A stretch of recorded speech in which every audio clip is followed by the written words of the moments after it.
नमस्कार, money market में आपका स्वागत है। तो आइए चर्चा करते हैं ऐसे वीकली ब्रेकआउट स्टॉक के बारे में जो अगले वीक में अच्छा रिटर्न दे सकते हैं।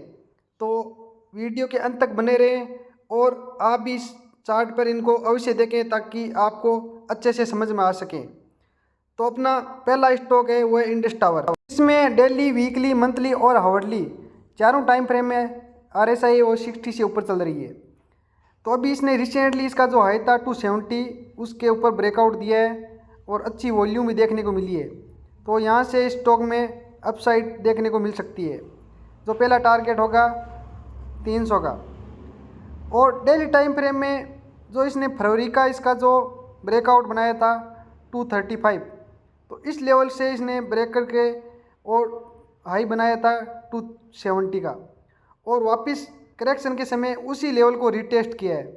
तो रिटेस्ट करके वहाँ से बाउंस बैक किया जो स्टॉक को अप साइन के लिए बहुत ही मजबूत प्रदान करता है।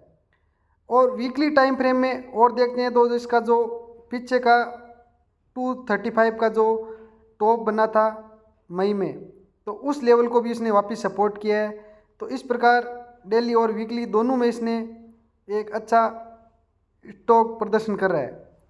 अभी मंथली टाइम फ्रेम में देखते हैं तो इसकी जो RSI है वो 2015 से लेके अभी तक 60 से ऊपर नहीं निकली, लेकिन अभी ये 60 से ऊपर निकली है और एक RSI में कप का ब्रेकआउट बन रहा है।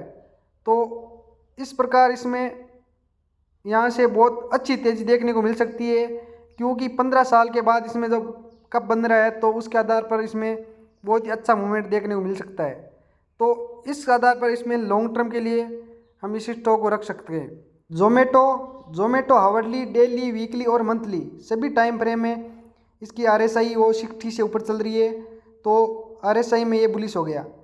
अभी इसका ब्रेकआउट होता है वो 170 से होता है। तो 170 का ब्रेकआउट रिसेंटली हुआ है, वॉल्यूम भी अच्छी है। तो इसका जो पिछला रिसेंटली 145 147 यहाँ से इसका जो लो बना के इसका यहाँ से ब्रेकआउट दिया है। तो इस लेवल से यहाँ से आगे के टारगेट बनेंगे 190 तक। तो शॉर्ट टर्म के लिए इसमें 190 तक के टारगेट देखने को मिल सकते हैं। और डेली टाइम फ्रेम में इसने जो इसका फरवरी का जो लो था, हाई था, उसको ब्रेकआउट दिया है और इसमें एक ये डोजी पैटर्न भी बना है और यहाँ से वापस कन्फर्मेशन मिला है। अभी मंथली टाइम फ्रेम में इसने जो इसका पिछला हाई था 147 145 या 150, तो उस लेवल को ब्रेकआउट होने के बाद वापस उसी लेवल को रिटेस्ट किया है। तो उसके आधार पर भी इसमें अपसाइड में अच्छा संकेत बनते हैं।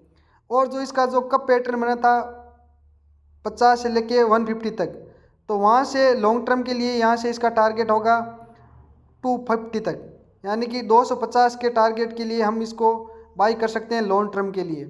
तो जोमेटो भी बहुत ही अच्छा स्टॉक है बाई करने के लिए। अगला स्टॉक है एवेन्यू सुपरमार्ट। एवेन्यू सुपरमार्ट में हावरली, डेली, मंथली और वीकली सभी टाइम फ्रेम में RSI 60 से ऊपर है, जो इसको बुलिश या स्ट्रॉन्ग बाई जोन में दिखाती है। अभी डेली टाइम फ्रेम में इसने जो इसका रिसेंटली हाई था 4150 4130, वहाँ से इसने इसको ब्रेकआउट दिया है और इसका शॉर्ट टर्म में दिसंबर से लेके अब तक एक का पैटर्न भी बना है। तो इसकी जो डिप्थ है वहाँ तक इसके जो ऊपर तक हाई इसके टारगेट बनेंगे। वीकली टाइम फ्रेम में काफ़ी समय से स्टॉक 4130 150 इस लेवल को पार नहीं कर पा रहा था। तो अभी इसने एक अच्छी वॉल्यूम के साथ ब्रेकआउट दिया है और इस लेवल को पार किया है। तो इसके आधार पर इसमें अच्छा मोमेंटम बन सकता है। और मंथली टाइम फ्रेम में देखते हैं तो स्टॉक जो इसकी ट्रेंड लाइन है बहुत लॉन्ग टर्म की, उस पर सपोर्ट लेके इसने वापस वहाँ से अप मूवमेंट दिया है। तो इसके 4850 इस लेवल के लिए बाई की जा सकती है।